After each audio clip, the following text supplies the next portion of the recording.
Olá, shalom a todos do grupo de Kabbalah do Moré André Rosa.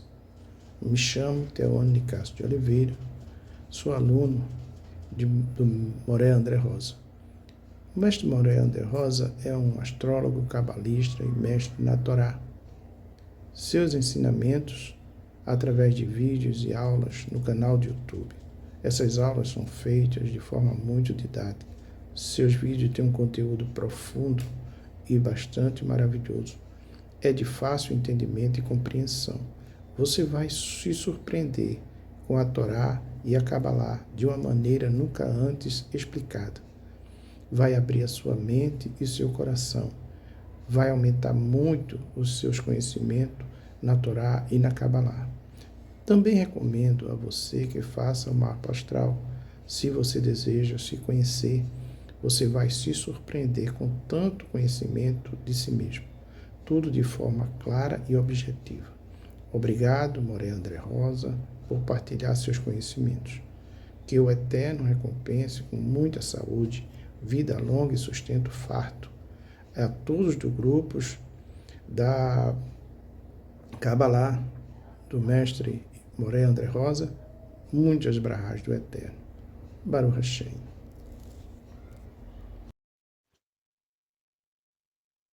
Ok. Salmo 68, ou Tehillim 68, como é o nome correto.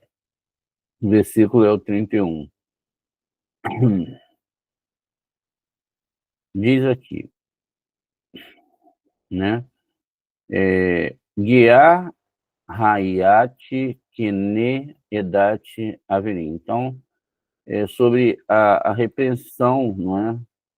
Da fera do capim junco, junco aqui, né? Enfim, pode ser chamado também de ou ossos, equilíbrios, etc. Enfim, esse é o termo usado, né? Aqui para Gaad, Adkaná, Adat, Averim, né? Averim são poderosos. Então veja, o Rabi Shimon, ele inicia sua exposição citando um versículo dos Salmos, uma prática comum no Zohar, para encontrar a revelação mística da Torá escrita, a fera dos juncos, aqui é Hayat Kaná. É a chave para a interpretação que se seguirá representando uma força impura, tá vendo? Uma força impura e primordial que precisa ser subjugada pela santidade.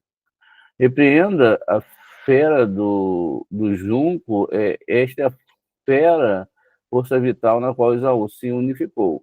O Zohar identifica a fera com a raiz espiritual de Esaú, perdão, né, ou a raiz espiritual de Esaú. Na Cabala, Esaú representa Sitrahará, o outro lado, o domínio da impureza, do julgamento severo e do desequilíbrio das forças. Pois bem, que se opõe à santidade de Jacó. Israel, Israel, né, que é a santidade de Jacó, ou seja, todo aquele que é direto a Deus, ao Eterno. A fera é a vitalidade bruta que Esave encarna. Ele continua. Cané junco, aprendemos que na imagem da serpente, o rei Shilomon seduziu a filha do faraó. Então veio Gabriel, veja, Gabriel. Esse Gabriel cravou um junco Cané no grande mar, e sobre ele foi construída a cidade de Roma. O Zohar conecta a palavra Canê Junca é um evento midrástico. O casamento de Shílomo com a filha do faraó é visto como uma brecha espiritual que permitiu a entrada de forças negativas. O arcanjo Gabriel, como executor do julgamento divino, Gevurah, crava este junco no grande mar, que é chamado de Amarrabá, um símbolo para Malhut ou para a própria Setrahara. Esse grande mar é chamado da própria, né, Malhut, etc., que é chamado de Setrahara. Este ato simbólico semeou a origem de um poder futuro que se apoiaria a Israel, o Império Romano, que destruiu o Segundo Templo. O Zohar aprofunda o simbolismo. O que é Canê? Ele pergunta aqui. É o ninho daquela fera maligna, que tem um lado de cidade na unidade da santidade. Né? Veja, ela é maligna, que tem um lado de cidade na unidade da santidade. No Zohar aprofunda o simbolismo. Canê também se relaciona com Kem, ninho. É o ponto de origem, o ninho da força do mal. A frase tem um lado de cidade na unidade da santidade. Revela que a Sitrahara não tem poder próprio, ela deriva sua vitalidade parasitando a santidade, imitando a estrutura de Malhut, de Kedushá, do reino da santidade, a cidade do eterno. Ela tem isso, é uma estrutura, é um camaleão que imita as coisas do eterno para obter força. E este é o Canê Junco, que foi cravado no grande, né, no grande mar aqui. E por causa de Roma, o governo do mundo, e sobre este governo está escrito o junco e o caniço marcharão. Isaías 19:6. Pois bem, o Zohar aprofunda o simbolismo do Canê também se relaciona, aqui a gente já leu, né? O texto afirma que o junco é a raiz do poder de Roma e, por extensão, de todos os impérios opressores. No entanto, imediatamente introduz uma profecia de Isaías para ensinar que, assim como o poder do Egito, o caniço do Nilo é passageiro, o poder dessa força maligna também é. O mal não tem substância própria, está destinado a se desintegrar. O Canê Junco é o domínio e a cabeça de todos os opressores. Além disso, Canê é aquilo como o que o santo, bendito seja ele, está destinado a quebrá-lo com esse mesmo Canê.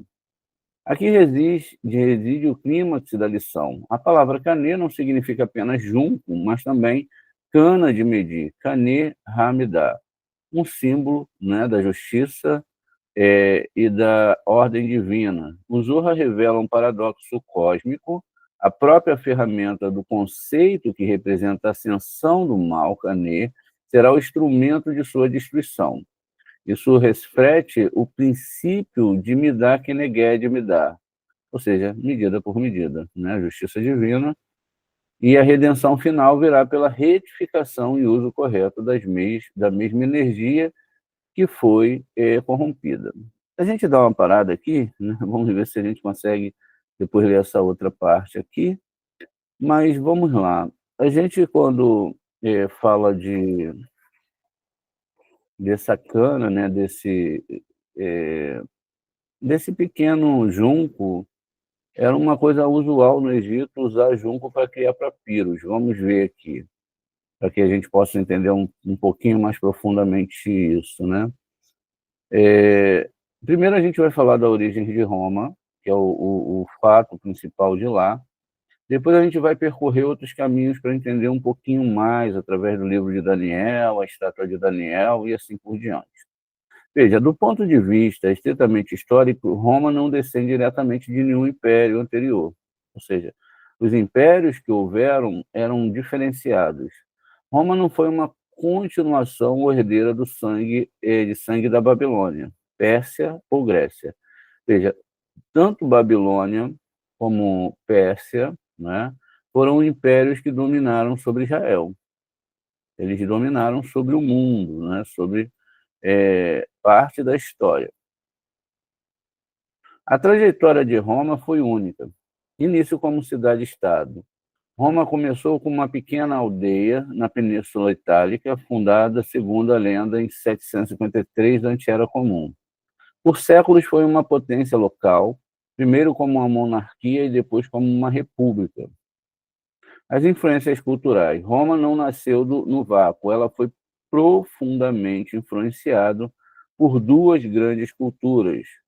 Primeiro, os etruscos, um povo que dominava a região central da Itália e que governou Roma em seus primórdios. Os romanos absorveram a tecnologia, como o arco na arquitetura, rituais religiosos e costumes. Ou seja, era muito natural para esses povos fazerem sincretismo e pegarem os costumes de outros povos. Os gregos, né, que também faz parte aqui, as colônias gregas do sul da Itália, Magna Grécia, foram a influência mais decisiva. Roma absorveu a mitologia grega, tá vendo? Sempre houve isso, absorver a mitologia grega, adaptando os nomes dos seus deuses, tá vendo? Eles pegavam os deuses e readaptavam a filosofia, a arte, a literatura e as táticas militares que depois aperfeiçoou. Aconteceu algo similar no nosso país, né? Os negros, para terem os seus deuses aceitos, eles acabam botando o nome desses deuses na identidade, nos santos da igreja. E a igreja, então, acaba se misturando ali com várias entidades, né? Alguns deuses aí, como Hashem nos perdoe, só para ensino, São Jorge, que era Ogum, e assim eles misturaram todas essas práticas que era natural, realmente fazendo esse sincretismo. Lógico que esse sincretismo foi inserido dentro da própria questão cultural dos povos, e aí surgiu o que nós temos hoje. Aqui em Roma, o crescimento da conquista. Roma tornou-se um império através da conquista gradual e implacável. Primeiro unificou a Itália, depois derrubou Cartago nas guerras púnicas, tornando-se a potência dominante do Mediterrâneo Ocidental. Finalmente expandiu-se para o leste, conquistando os reinos helenísticos gregos que haviam sucedido o Império de Alexandre o Grande. Portanto, historicamente, Roma foi uma civilização que surgiu por si mesma e, através de conquistas, substituiu o império anterior na região de Israel, que era o Império Grego, o Seleucida. A ligação aqui com outros impérios e perspectivas proféticas cabalísticas. É aqui que fica, né, bem claro, né? Roma está intrinsecamente ligada a outros impérios que subjugaram Israel, não por descendência histórica, mas por uma sucessão profética. Essa visão se baseia principalmente no livro de Daniel, que descreve a visão de 4 grandes reinos que se sucederiam e dominariam o mundo de Israel antes da era messiânica. O primeiro é o Império Babilônico, a cabeça de ouro da estátua de Daniel, na visão de Nabucodonosor. Isso é Daniel 2. O leão, na visão de Daniel, Daniel 7. Né? Esse é o primeiro império. O Império Medo-Persa, o peito de prata, estátua e o urso. Império Grego, o ventre de bronze da estátua e o leopardo com 4 asas. A gente sempre está, né, indo tanto em Daniel 2 como Daniel 7. Depois o Império Romano, as pernas de ferro, a estátua e a 4ª besta terrível e pavorosa e sobremaneira forte, Daniel 7:7. Veja, sucessão divinamente ordenada. A ascensão de Roma não foi um acidente histórico, mas a manifestação do 4º e último poder mundial previsto na profecia. Cada império simplesmente deu lugar ao próximo nessa sequência cósmica. Identificação com Edom. Né? Na tradição rabínica cabalística, Roma é frequentemente identificada como Edom, o reino fundado por Esaú, irmão e rival de Jacó. Israel, o conflito entre Roma e Judá é visto como a continuação no palco da história mundial da luta arquética entre dois irmãos. Por isso, no Zohar e no Talmud, Edom é frequentemente um código para Roma. Veja, historicamente, Roma não descende de nenhum império, ela foi uma potência nova que conquistou e sucedeu o Império Grego e a dominação sobre a terra de Israel. Profeticamente, Roma é o elo final mais brutal na corrente dos 4 grandes impérios, que o primeiro Israel. Conforme profetizado em Daniel, misticamente, a manifestação do poder de Edom, Esaú, o eterno rival de Jacó. Israel tomando sua ligação com o destino judaico mais profundo e doloroso de todos, né?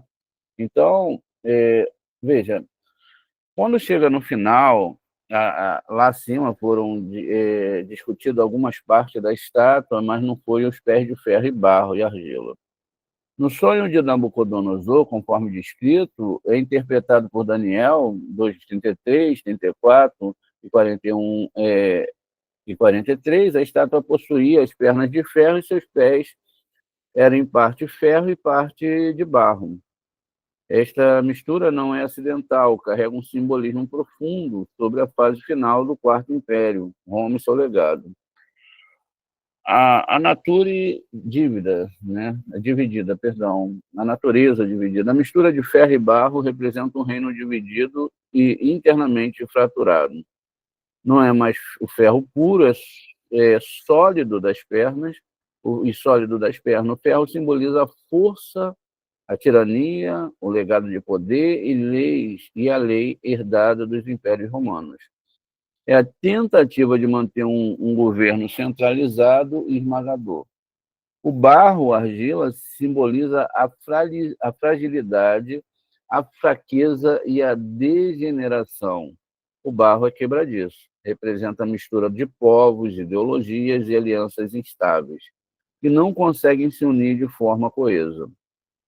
Seria um caso das religiões, não é? Da própria o islamismo, o próprio Edom, que era de ferro, que nasce lá atrás, então eles não conseguem se misturar, são ideologias.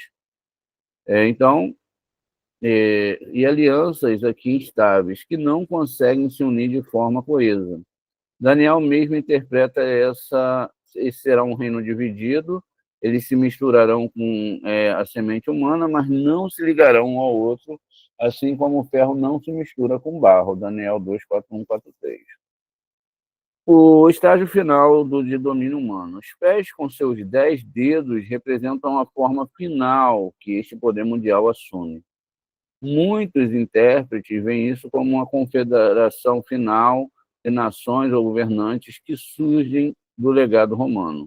Um sistema que aparenta força, ferro, mas é inerentemente instável e fadado ao colapso do barro.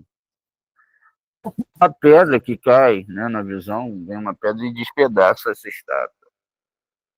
É o clímax da visão. É precisamente nos pés que a visão atinge seu ápice. Estava vendo isso quando uma pedra foi cortada, sem auxílio de mão, feriu a estátua e pés de ferro e o barro, e os esmiuçou. Daniel 2:34. A pedra aqui tem uma origem divina. E ser cortada sem auxílio de mão significa que sua origem não é humana, mas sim divina. Esta é a representação do reino do Mashiach, o reino do Eterno. O ponto de impacto, a pedra não atinge a cabeça de ouro ou o peito de prata, ela atinge os pés. Isso significa que a intervenção divina ocorrerá durante a fase final e mais frágil do domínio humano. É no momento que a aparente força misturada com fraqueza e todo o sistema é julgado. A destruição total, ao atingir os pés da estátua inteira, barro, ferro, bronze, prata e ouro, é quebrado em pedaços e torna-se como palha. E o vento leva, isso simboliza que o reino messiânico não será apenas mais um império na sucessão, mas um evento que aniquilará e substituirá por completo todo o legado dos impérios dos impérios humanos anteriores. O reino eterno aqui, a pedra que esmigalhou a estátua, se tornou uma grande montanha que encheu toda a terra, simbolizando estabelecimentos de um reino divino, universal e eterno. Então, a gente tem aí agora outra questão. Quando a gente fala de junco, a gente tem, então, algo muito, muito importante a se entender, né? A primeira questão que nós devemos entender aqui é que do próprio papiro era onde se fazia o quê? Essas canas de... Esses juncos do Nilo, esse junco que é dito, é onde se faziam os papiros. Os papiros, eles eram designados para a escrita. Tudo que nós temos, inclusive, nós temos pequenos fragmentos hoje de histórias lá do passado. Anteriormente era escrita em cuneiforme, ou seja, em barro, né? Ou em pedra, enfim. Mas era mais usual se escrever em placas de barro, onde eles faziam ali as escritas. Depois foi evoluindo, surgiu o papiro. Veja, vamos ver o processo da criação do papiro. O processo da criação do papiro é um exemplo mais fascinante da engenhosidade do Antigo Egito. É importante começar com uma pequena correção, né? Ele é uma espécie de junco, o material de escrita era feito com uma planta específica chamada Cyperus papyrus, que crescia abundantemente nas margens pantanosas do Nilo. O processo era tão engenhoso que o Egito manteve praticamente o monopólio de sua produção por milênios, exportando para todo o mundo antigo, incluindo os impérios que vieram depois, como Grécia e Roma. Veja, hoje nós temos bibliotecas, né, e etc. Enfim, e a gente sabe que há muita influência quando as pessoas leem livros ou eles chegam ali a um conceito de aprendizado, isso muda a psique da pessoa. Ela pode ir para vários e vários tipos de análise e chegar a várias conclusões. Então, esse comércio do papel interligou essas nações e, enfim, né, deram vida ali às suas entidades, etc. Como se faz esse papiro? Né? É a colheita e preparação. Primeiro, os caules triangulares e longos da planta, cipérios papiros, eram colhidos no delta do Nilo. Apenas a parte inferior e mais grossa do caule era usada, pois continham mais polpa. A casca externa, verde e fibrosa, eram removidas, revelando o miolo branco e macio. A medula da planta, ou do junco, corte em tiras finas. Este miolo branco era tão cuidadosamente cortado em tiras longas e muito finas. A largura dessas tiras influenciava diretamente a qualidade da folha final. Tiras mais largas no centro do caule produziam um papiro de maior qualidade. A imersão e ativação da cola natural. As tiras recém-cortadas eram mergulhadas em água, provavelmente no próprio Nilo, por um período. Esse processo tinha duas funções.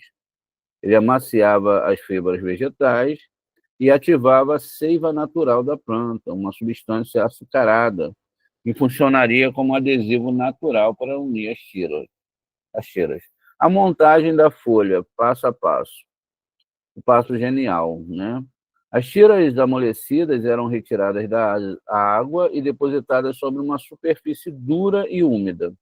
O processo de montagem era o seguinte: a primeira camada, uma fileira de tiras, era colocada verticalmente, um ao lado do outro, com uma leve sobreposição entre elas. A segunda camada, segunda camada de tira, era colocada por cima da primeira, mas no sentido horizontal. Primeiro um grupo de, né, verticais, depois horizontais, criando um padrão de grande cruzada semelhante à trama de um tecido. Esta estrutura cruzada dava à folha de papel uma força e flexibilidade características. Depois havia uma prensagem, uma secagem. A folha de 2 camadas era coberta com um pano e depois prensado com grande força, usando pedras pesadas ou uma pensa de madeira. A pressão fazia com que a seiva da planta unisse permanentemente as 2 camadas e, após a prensagem, as folhas eram colocadas para secar no sol. O acabamento. Depois da seca, a folha de papiro tinha uma superfície áspera para torná-la lisa e pronta para a escrita. Ela era polida com uma pedra arredondada, uma concha ou uma peça de marfim. Qualquer imperfeições eram corrigidas nesse lixamento. Criação de rolos. As folhas individuais prontas, geralmente com cerca de 40 a 48 centímetros de altura, eram então coladas uma nas outras, lado a lado, como uma cola à base de farinha, para formar longos rolos. Esses rolos podiam chegar a vários metros de comprimento e eram os livros da antiguidade, né? Pois bem, o Egito exportava o papiro em grande escala, o material se tornou o principal meio de escrita em todo o Mediterrâneo. Na Grécia, os gregos adotaram o papiro por volta do século VII antes-era comum e foi fundamental para registrar suas obras de filosofia, teatro, história e ciência. A palavra Bíblia, preste bem atenção, isso não tem nada a ver com Taná, Torá, etc. Por exemplo, vem de Biblos, que era uma cidade fenícia, tá vendo? Que era um grande centro de comércio do Império. Então, essa palavra ela não vem do povo hebreu, ela vem de um sistema pagão, tá vendo? Era um nome na Fenícia, que era um grande centro, era daqui que saía o papiro, né? Em Roma, o Império Romano dependia inteiramente do papiro egípcio para sua administração, literatura, leis e correspondência, documentos oficiais, obras literárias e cartas pessoais eram todos escritos em rolos de papiro. Ou seja, quando já chega ali há 2.000 anos atrás, a coisa já estava bem organizada nesse sentido. O papiro só começou a perder sua importância com a ascensão do pergaminho feito de pele animal, que era mais durável e podia ser produzido em qualquer lugar. E, finalmente, foi substituído pelo papel, uma invenção mais barata que chegou à Europa, vinda da China, através do mundo árabe. Vamos lá, vamos falar um pouquinho aqui de quem era Biblos, né? Cidade fenícia. Absolutamente, Biblos ou Byblos, atual Jebeio, no Líbano, é considerada uma das mais importantes e antigas cidades dos estados da Fenícia. Sua importância histórica é imensa e vai muito além de ser apenas uma cidade fenícia. Ela é um pilar da civilização ocidental por várias razões. O centro do comércio do papiro. Como mencionamos a conversa anterior, o nome Byblos tornou-se sinônimo de papiro. A cidade era o principal porto de exportação do papiro egípcio para todo o mundo antigo. Especialmente para a Grécia, foi uma conexão tão forte que deu origem às palavras gregas, veja, não é hebraica, biblion, livro, que consiste, consequentemente, Bíblia e bibliografia. Os gregos chamavam a cidade de Byblos, ou Byblos, por causa desse comércio. Berço do alfabeto, Byblos desempenhou um papel crucial no desenvolvimento da disseminação do alfabeto fenício. O primeiro alfabeto fonético amplamente utilizado. A inscrição mais antiga conhecida neste alfabeto foi encontrada num sarcófago do rei Ahriman de Biblos, por volta de 1000 anos da Era Comum. Esse alfabeto é ancestral, direto dos alfabetos gregos, etruscos e latinos, consequentemente, da maioria dos alfabetos ocidentais modernos, né? Esse alfabeto é essa mistura de línguas, etc.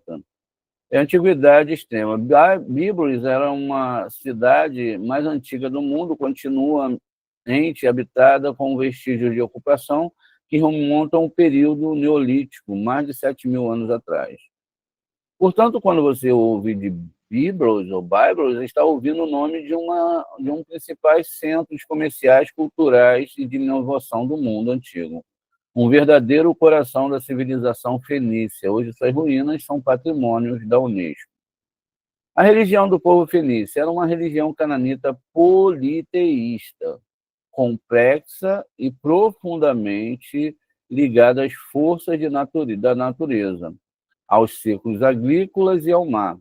Não era uma religião unificada, cada cidade-estado, como Byblos, Tiro e Sidom, tinham seus próprios deuses e patronos, embora compartilhassem um panteão em comum, ou seja, eles tinham um grupo de deuses ali. E aqui estão as principais características. Um dos fragmentos dessas divindades era o nome El, muito falado na Torá, né? Aqui a gente deve fazer uma análise profunda. Por quê? Porque sempre vai ter, né? Pessoas vão falar o nome do Eterno, né? Em várias configurações. Hoje no mundo é assim. Você vai no islamismo, se fala do nome do Eterno. Você vai no cristianismo, se fala, de certa forma, nesses nomes. Enfim. Então, isso não deve ser considerado como algo que é natural para o ser humano repetir ou ter essas questões. Mas mesmo usando o nome aqui não significa que era o próprio Deus, o Eterno, né? Porque havia uma mistura espiritual.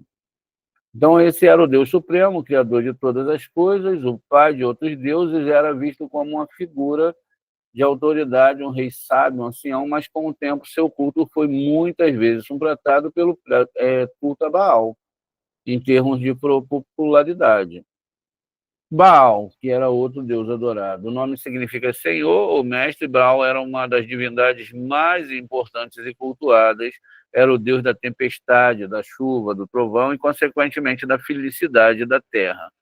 Como um deus guerreiro, ele lutava contra as forças do caos, como deus do mar. Yam, o culto a Baal era tão difundido que é frequentemente mencionado e condenado na Bíblia hebraica. Astarte e Asterote, a Bíblia, a principal deusa do panteão, equivale a Estar, da Mesopotâmia, e a Afrodite grega.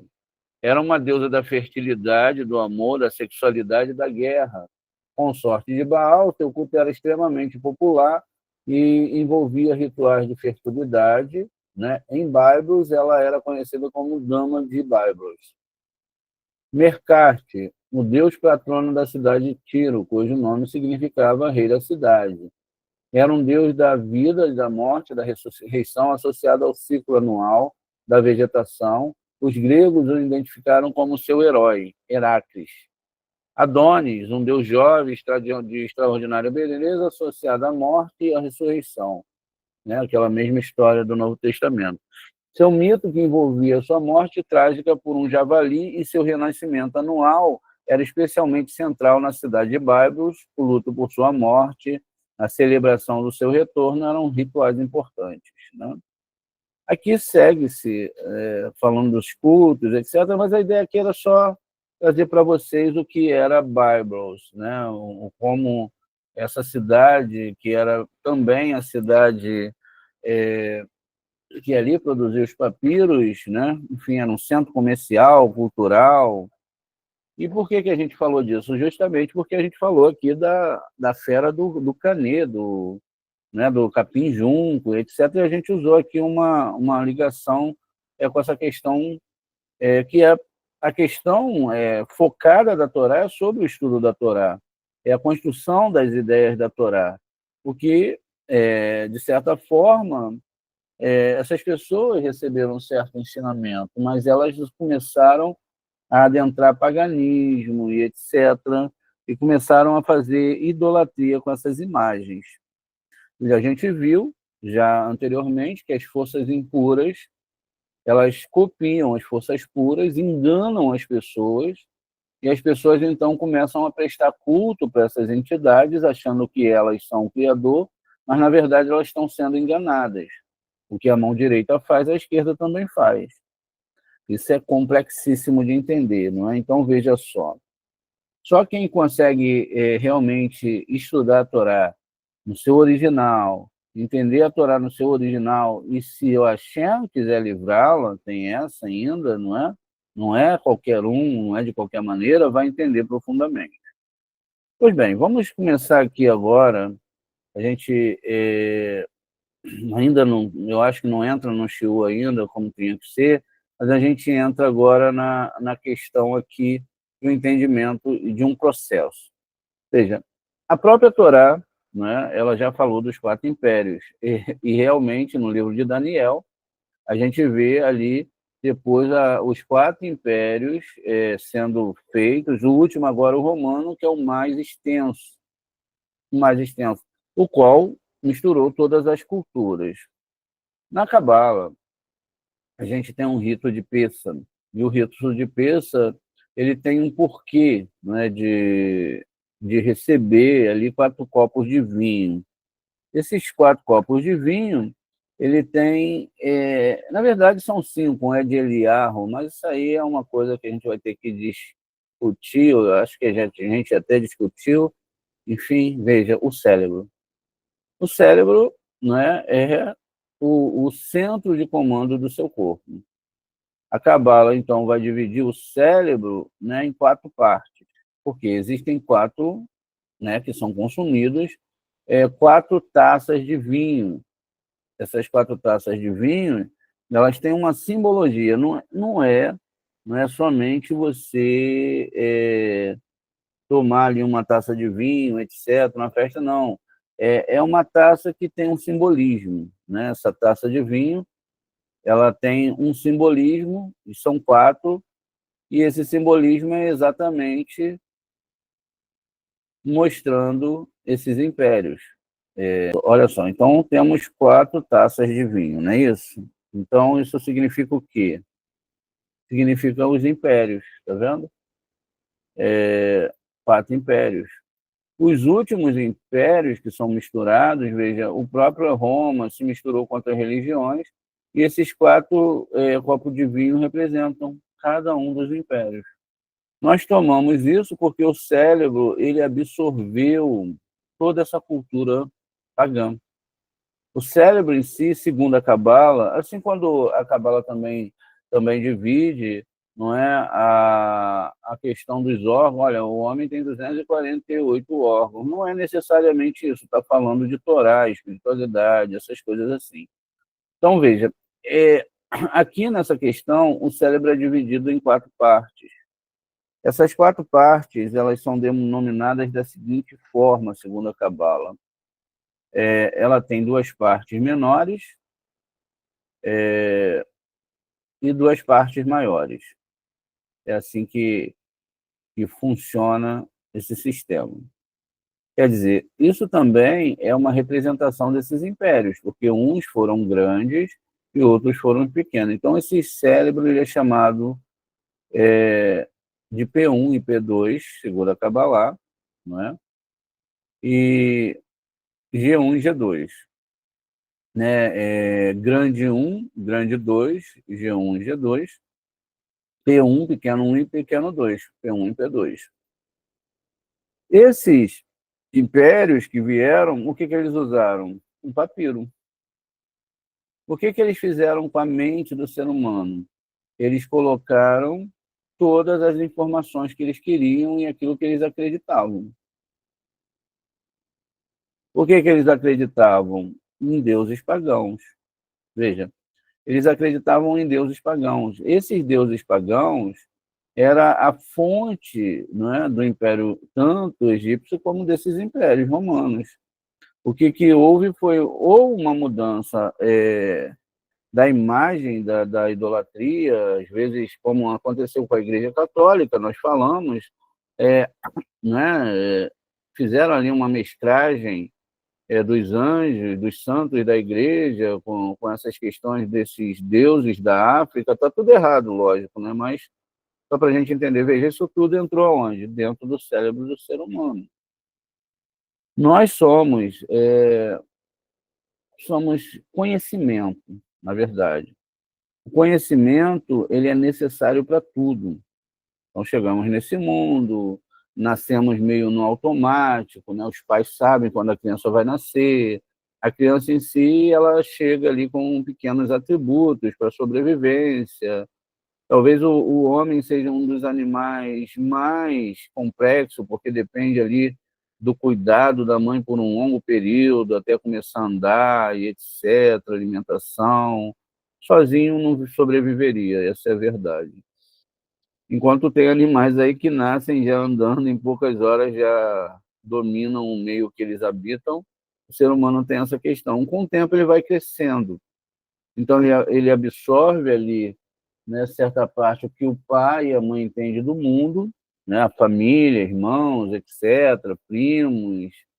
Depois ele vai para a escola, então ele vai aprender mais ainda um pouco com outros com os colegas, né? Ele acaba se envolvendo ali com os colegas, enfim, vai aprender um monte de coisa, coisas boas e coisas ruins, isso é natural. Depois ele vai para a religião, dependendo da religião do pai e da mãe, ele é levado ali para dentro daquela religião. Então essas forças elas começam a agir, elas começam a agir dentro da cabeça da pessoa e é difícil de tirar, é muito difícil de tirar.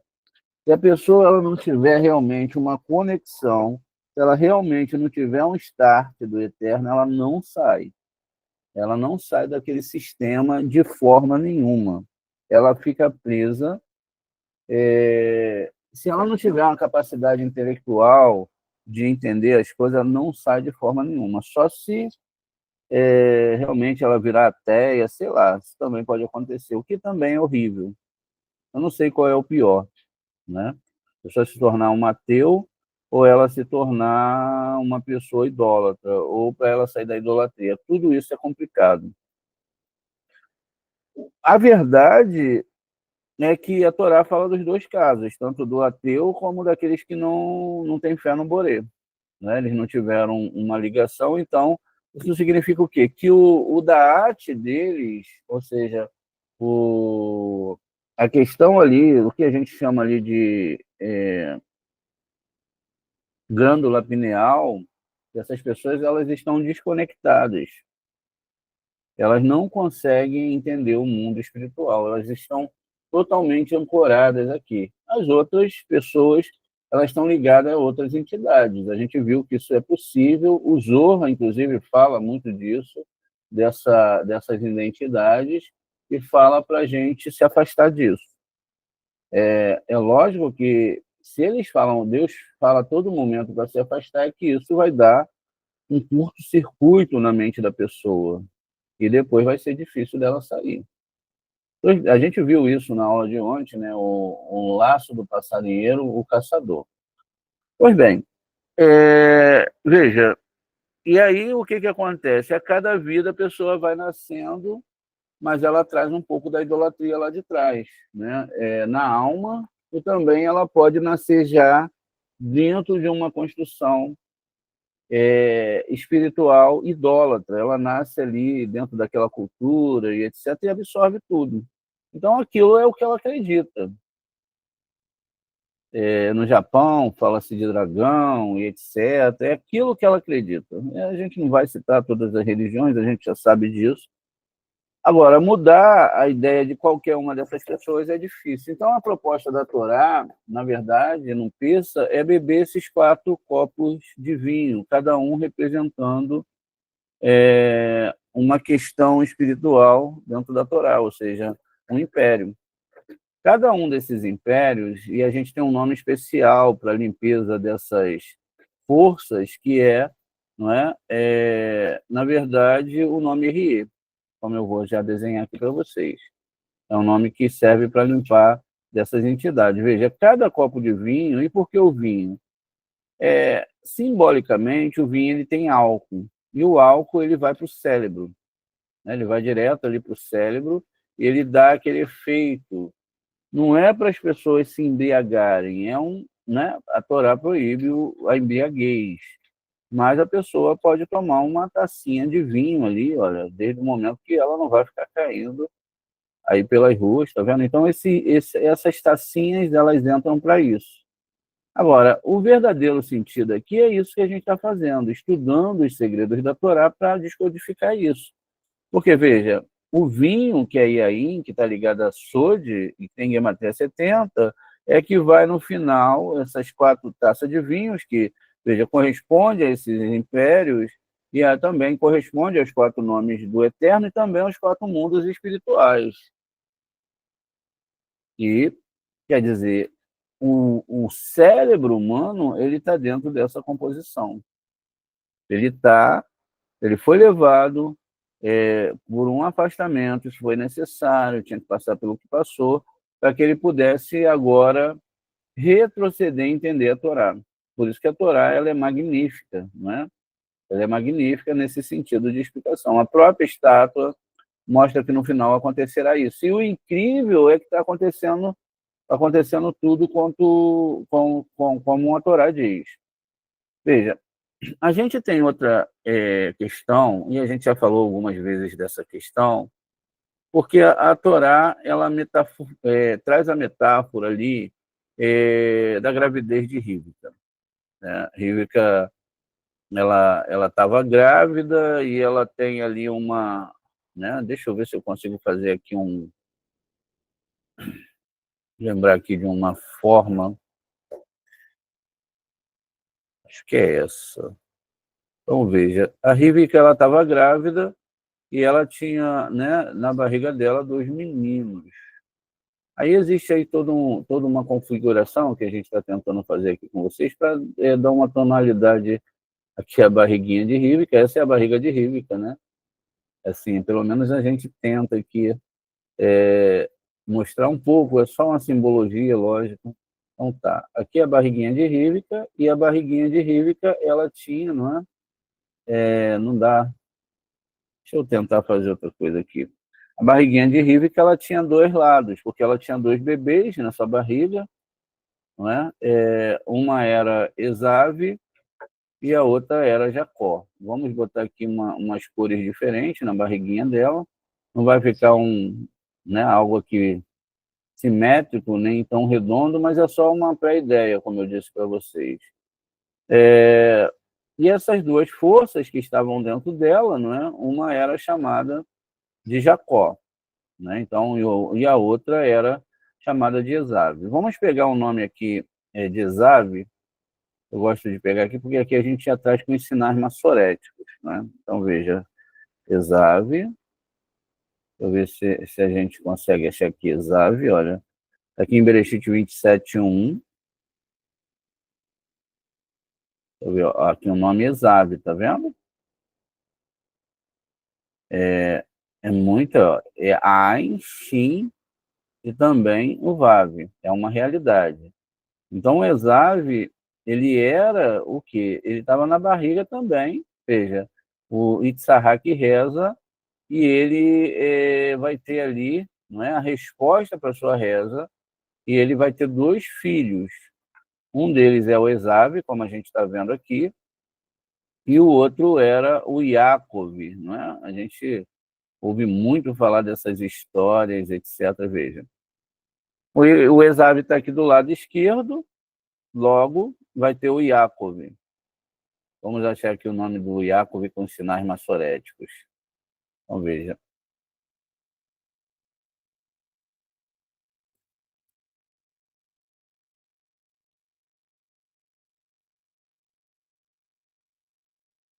Deixa eu ver aqui se eu acho. É tão fácil achar, né? Mas não veio. Deixa eu ver se eu botar Yaakov.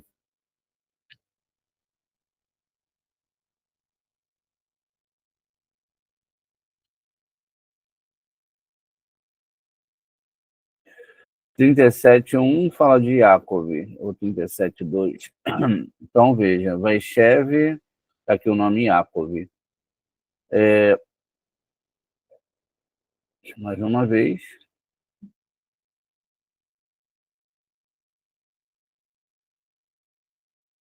a gente coloca aqui, então, o nome Yaakov no lugar certinho do seu nascimento.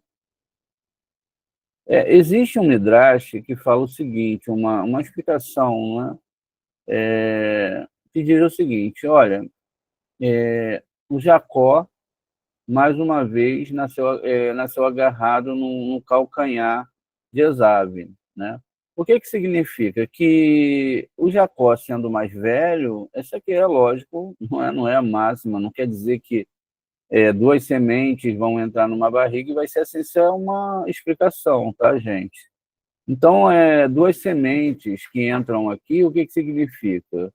Que como o Esav, ele entrou depois, ele foi o segundo da semente, o Jacob entrou primeiro, tá vendo? Ele era a segunda semente.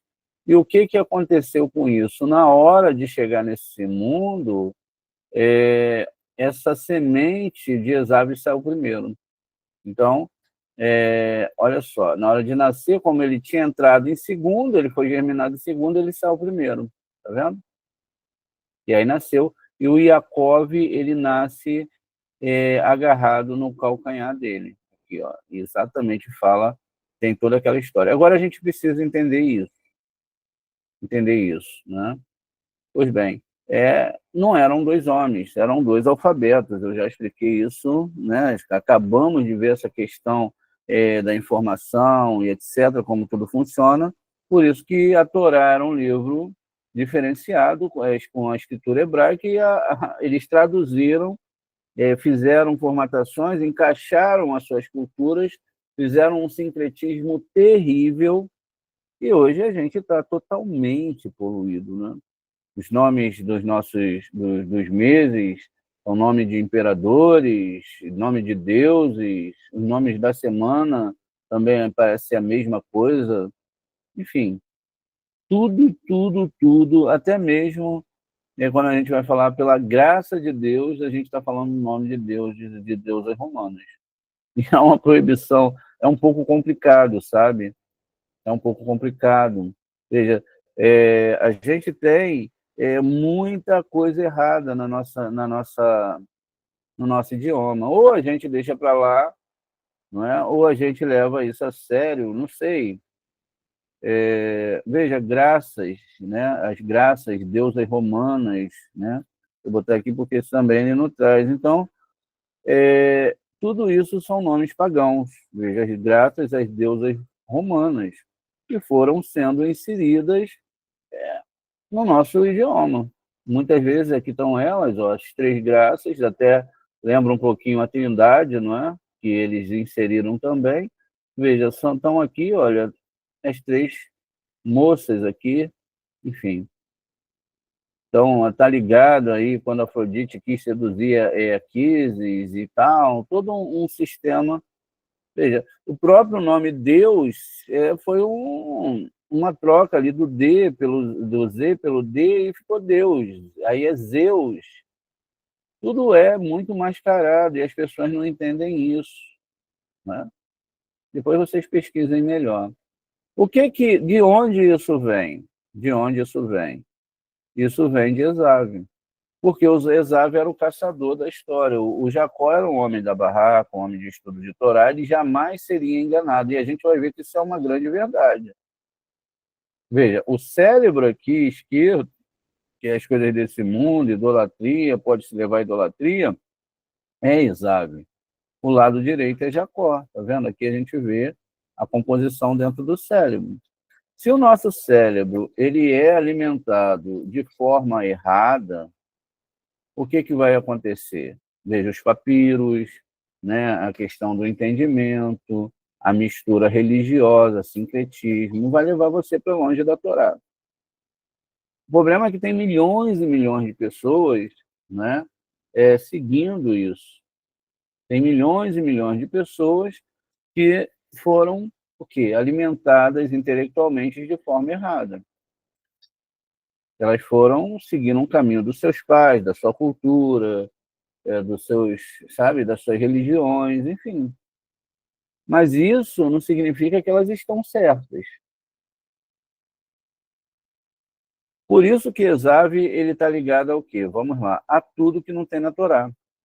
Veja, a proibição de nomes de deuses pagãos. Nosso calendário, nosso idioma, tem várias palavras que são nome de deuses, né? Cronos, que está ligado à cronologia, enfim, tem um monte. Coisas do Egito, então, nem se fala. Cultura egípcia a gente não sabe, mas está cheio de cultura egípcia, misturados. Então, aqui desse lado vai estar o quê? Ó, idolatria é uma das coisas piores da Torá. Tudo que não está na Torá, não é tudo exatamente. Vamos tentar definir algumas coisas. Olha, mistura idiomática, ou seja, pegar a Torá e tentar traduzir para outra língua, porque ela é totalmente descaracterizada. É lógico que a gente precisa de traduções, né? Mas eu estou falando as maliciosas, as traduções maliciosas. É uma mistura, é uma sopa de letras que são filhas e descendentes de outras letras. Como a gente viu, houve uma sopa de letras, uma mistura cultural. E de onde saiu isso? Da construção do papiro, que foi ali, junto com outros comércios, lógico, depois tivemos o comércio da seda, de especiarias, tudo isso fez uma mistura muito grande desses conceitos. Uma sopa de letras na mente humana. Então, veja, idolatria, sacrifício humano, porque a Torá nunca pediu isso. Nunca, nunca, nunca. E nem mesmo animal, mas isso é um assunto para outro momento. Então, ela nunca pediu isso. Né? Tá vendo? Sacrifício humano. Enfim, aí a gente sabe, né? Tudo que a gente está no meio disso, né? Então, tudo isso aqui, um pouco, né? Mortes, porque quando o Esav ele é abençoado, ele fala assim para ele, olha, você sobreviverá da sua espada. Sobreviverá da sua espada. Mortes, destruição, tá vendo? Destruição, falta de equidade, falta de equilíbrio entre as pessoas. Você vai ver que a monarquia ela sempre quer ser maior do que o povo. E quando a gente vê Davi Meller, uma síntese ali, ele fala eterno, Deus manda ele escolher qual seria o castigo, e ele pensa no povo, etc. Ele acaba escolhendo a justiça divina ao invés de uma epidemia ou doença, né? Ele preferia cair na mão do eterno do que cair na mão do homem. E aí ele mostra essa preocupação. Mas todos esses reis, eles eram o quê? Eles extraíam, né? Quem nunca ouviu falar da plebe, daquele pessoal ali na Europa que vivia com a vida subhumana, a coisa era horrível, né? Isso na Idade Média. Eles extraíam daquelas pessoas pobres, se aproveitavam, muitas vezes roubavam as filhas desses aldeões, o seu alimento, eles emprestavam a terra, a pessoa tinha que plantar para subsistência, mas tinha que dar boa parte para esse pessoal lá, não é? Incrível. Então, veja, tudo isso fazia parte desse sistema de destruição, porque a gente às vezes pensa que é só morte, destruição, etc. E a questão da espada era realmente através do medo, né? Por isso que houveram várias guerras, várias representações. E se a gente para ser honesto, né, a gente vamos ter uma visão honesta aqui, vamos ser sinceros, vai ser até um pouquinho difícil, eu acho, para mim não, né? Eu até gosto de... Não gostar, não gosto, essa eu também não vou ser hipócrita aqui, mas a cruz, ela lembra, não é? Uma espada. Ela lembra uma espada. Cabe a você falar, poxa, quanta coincidência, né? Até mesmo a morte simbolizada ali, que Deus, né, matou fulano de tal, veja, ela lembra uma cruz. E o que tem nessa cruz? Sangue. O que? Gevurá, tá vendo? Essa cruz, ela tem Gevurá, ela tem gotas de sangue, gotas de vidas, não é? Veja, aí é que entra a questão. Muitas pessoas pensam que a coisa aqui é brincadeira, não é.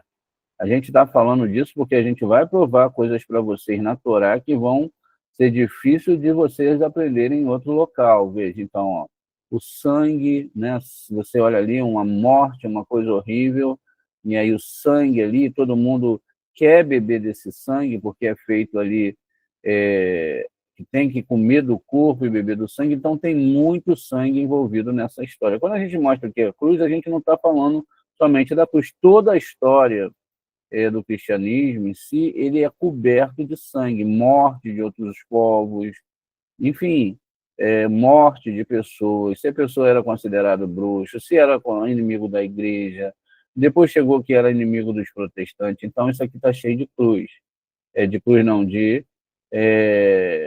sangue. Além disso, aqui tem um sinal de mais, né? Que mais para mim, né? Mais para mim.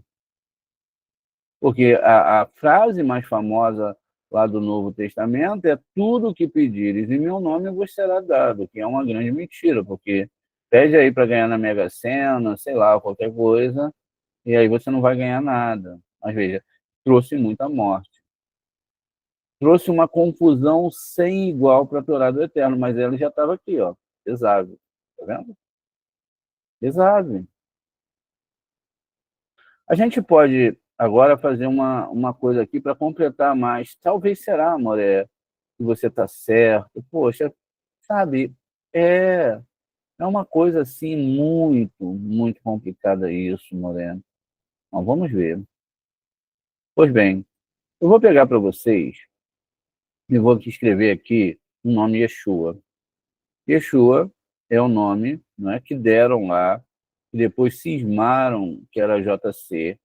Mas veja, o nome, na verdade, é Yeshua. Não é que não é um nome, por incrível que pareça, é um substantivo. Não é um nome. Isso que é engraçado. Então, quer dizer, em qualquer local que você for na Torá, você vai encontrar essa palavra, salvação. Eu nunca vi ninguém com esse nome. Eu já vi até Salvador, né, que é um termo masculino. Para mulher, eu não sei se tem, né? Se tiver, me falem aí. Salvador, mas salvação eu conheço aqui como a gente tem aqui no Rio de Janeiro essa mania, né? Chegou a minha salvação, é um tipo de linguagem que nós, né? Veja então, o nome Yeshua, ele se escreve dessa maneira aqui, ó. Yud, Shin, Vav. Deixa eu só lembrar aqui, não é o Yud. Assim, lembrei. Tá aqui, ó. Yeshua, tá aqui escrito. É assim que se escreve.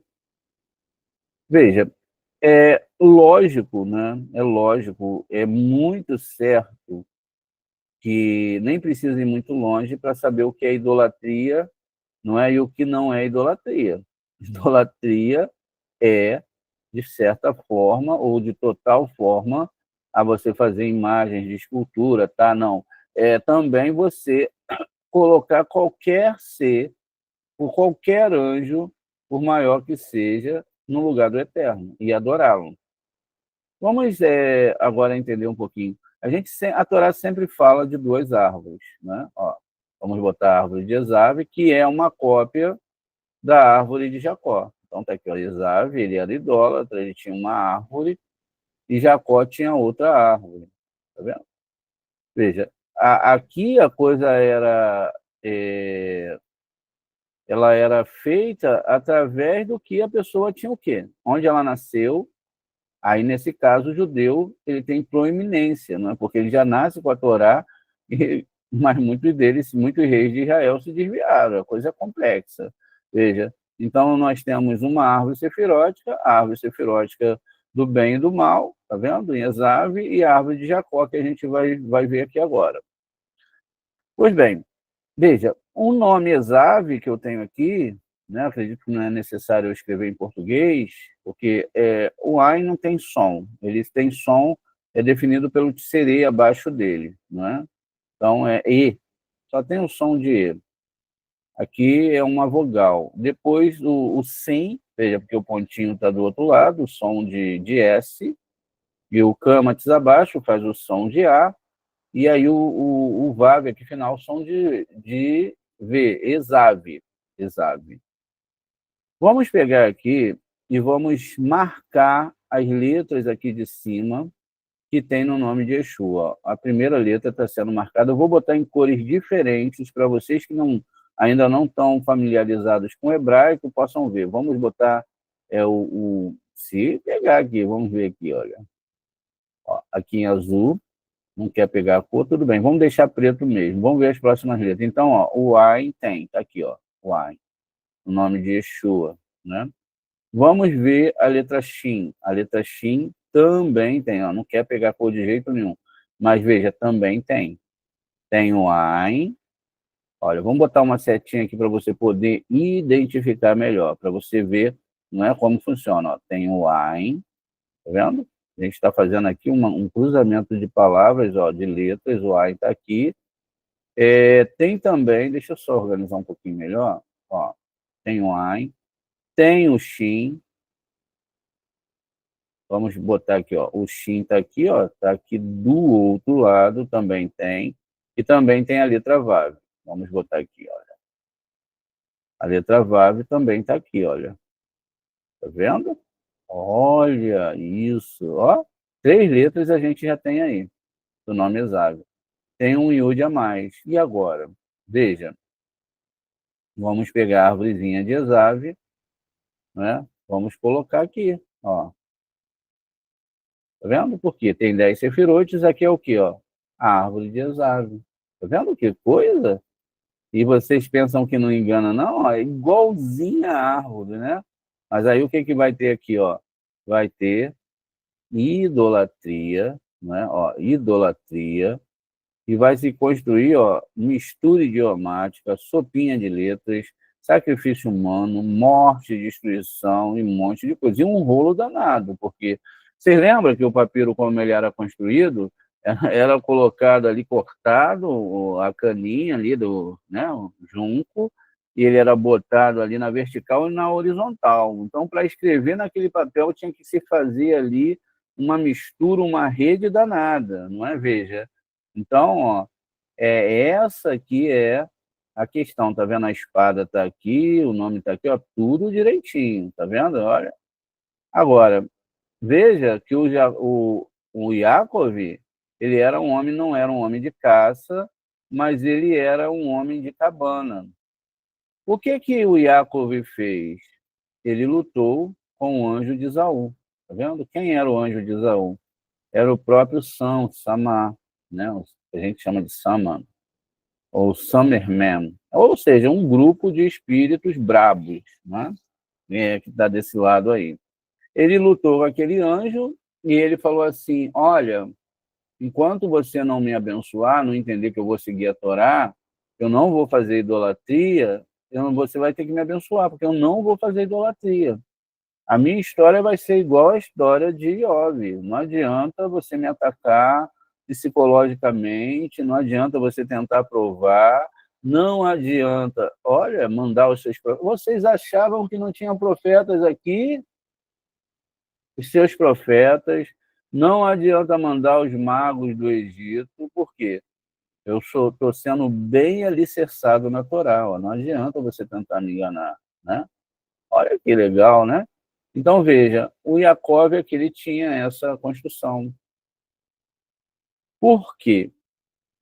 Porque se a gente faz a somatória do nome Yaakov, vamos colocar aqui, o Esav tem aqui 376. O nome Yaakov também tem um porquê, né, de ter uma gematria. Como a gente já viu até em meditações, veja, 10 do Yud, para a gente chegar aqui a uma conclusão mais sólida sobre tudo isso que eu estou falando, 10 do Yud, nós temos 70 do Ain,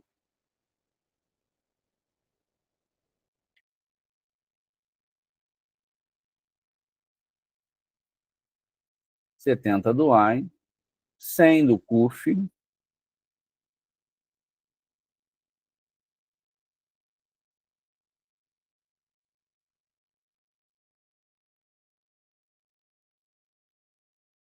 e 2 do Beit. O que significa isso? Significa que, né, existe um segredo aqui grande de Kabbalah. Qual a ideia? A gente tem na Torá, ou no mundo cabalístico, uma meditação.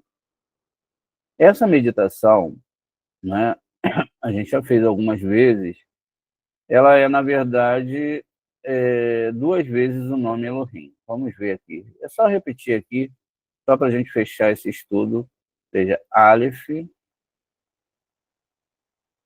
Aleph de Elohim, mais uma vez Aleph, mais uma vez o Lamed, da palavra, né, L ali, ó, Elo, depois o rei, para fazer o rim. Algumas pessoas falam Eloquim, mais um Yud, mais um Mem. Essa é a palavra Elohim, tá vendo? Então, eu acabei escrevendo aqui errado. Tem que botar mais um rei, tem que botar mais um rei, mais um Yud, mais um Mem, para ficar dois de cada um, mais um Mem. Tudo bem. Pois bem, então a gente tem aqui a palavra Elohim duas vezes multiplicado, né? Porque é assim que tem que ser, né? Para a gente chegar ao conteúdo aqui do nome de Jacob, porque que ele recebeu a bênção. Veja, o anjo quis feri-lo, né? Ele falou assim, não, eu vou ferir Jacó, feriu ele na juntura da coxa.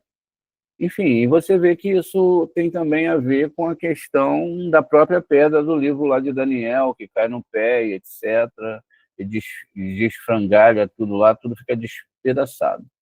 O nome Elohim, uma única vez, ele tem a gematria de 86.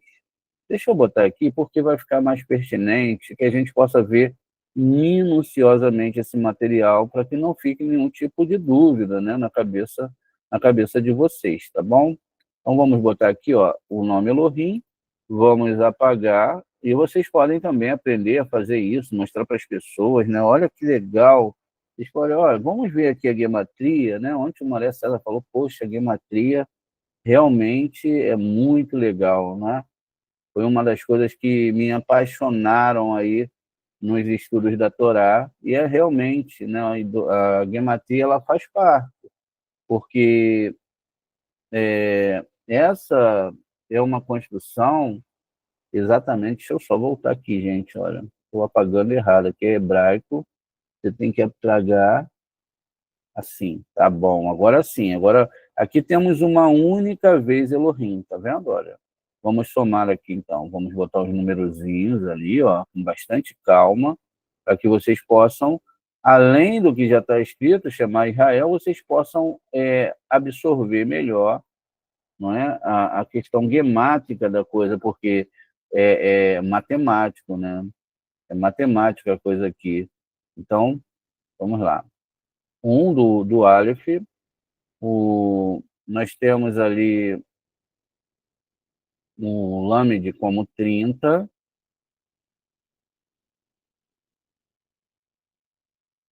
temos o Rei como 5,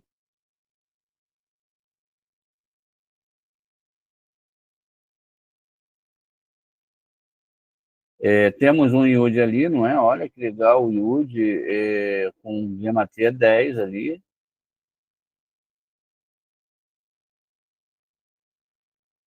E temos o Men com 40.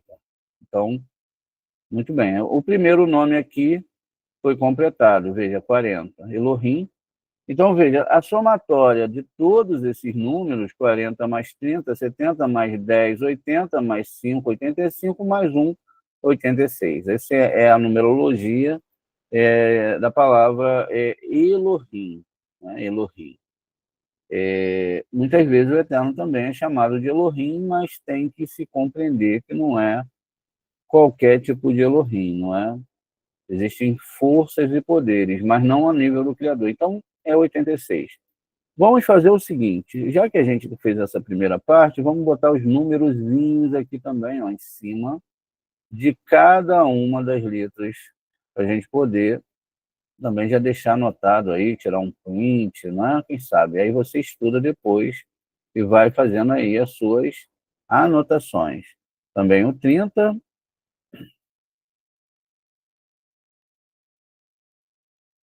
Opa, às vezes acontece isso, né? Olha, o 30 da letra Lâmede, Aqui, um 30 abaixo, vou botar o outro acima para não ficar muito coladinho, para a gente poder identificar. Então tá aqui, ó, 30, 30. Deixa eu botar o nome de Jacob um pouquinho mais para cima. Ok, tá aqui. Agora precisamos do 5, 2 vezes, tudo bem.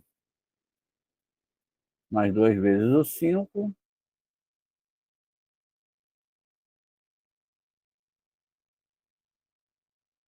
Mais 2 vezes o 10.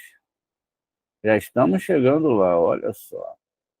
Então, ó, Iud 10, mais 10 do outro Iud. Isso é incrível, porque é matemática pura, não é?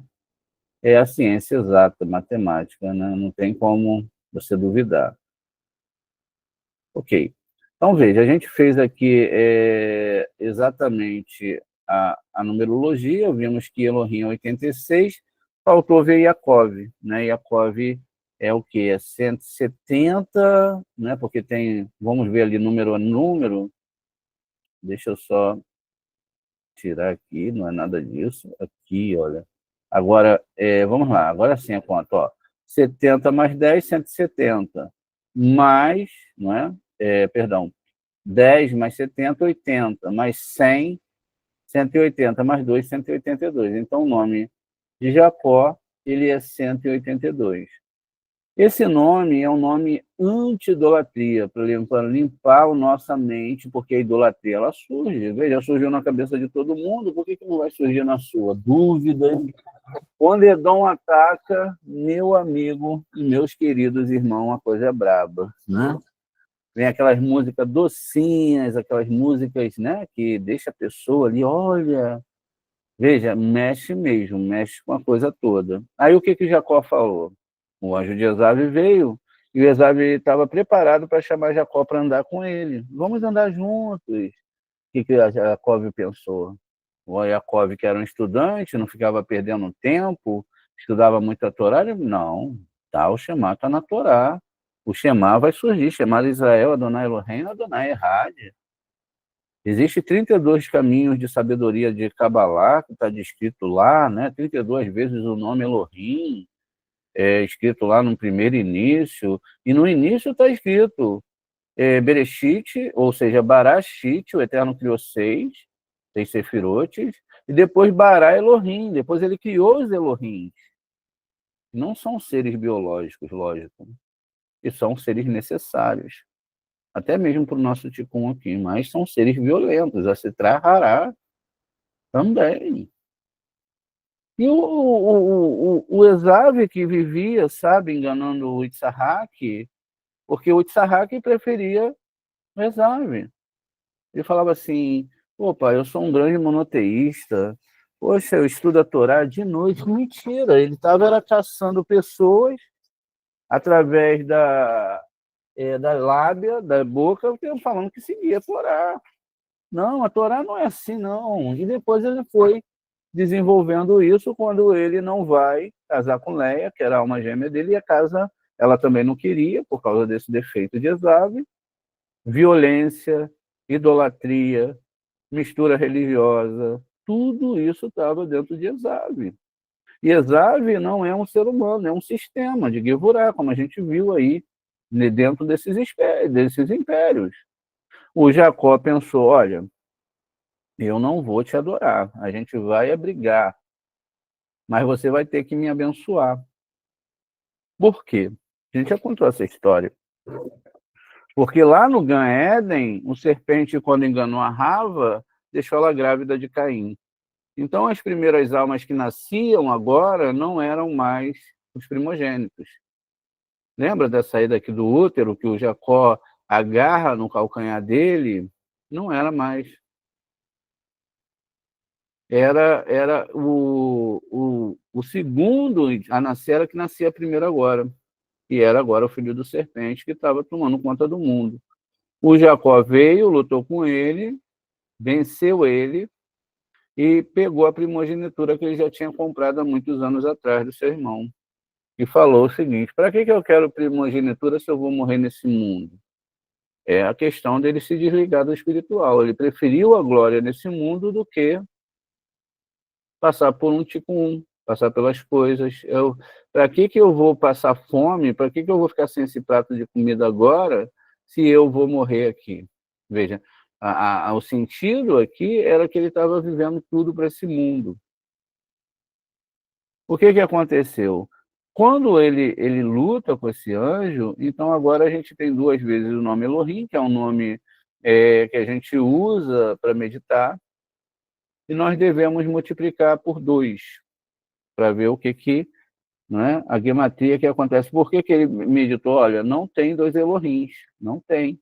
Por isso que ele meditou nesse nome para falar, olha, não tem 2 Elohims. Então, veja, 86 vezes 2, que é igual a 172. Tá vendo? Exatamente. Mas o que aconteceu? O que aconteceu, gente? Ele tem 182, aqui deu 172. Basta contar as letras. 1, 2, 3, 4, 5, 6, 7, 8, 9, 10 letras, mais 10. Tá vendo? Aí sim, agora que ele defendeu a árvore dele, do irmão, ele poderia agora, não é, enfrentá-lo de pertinho para não perder essa batalha, que era uma batalha séria, né?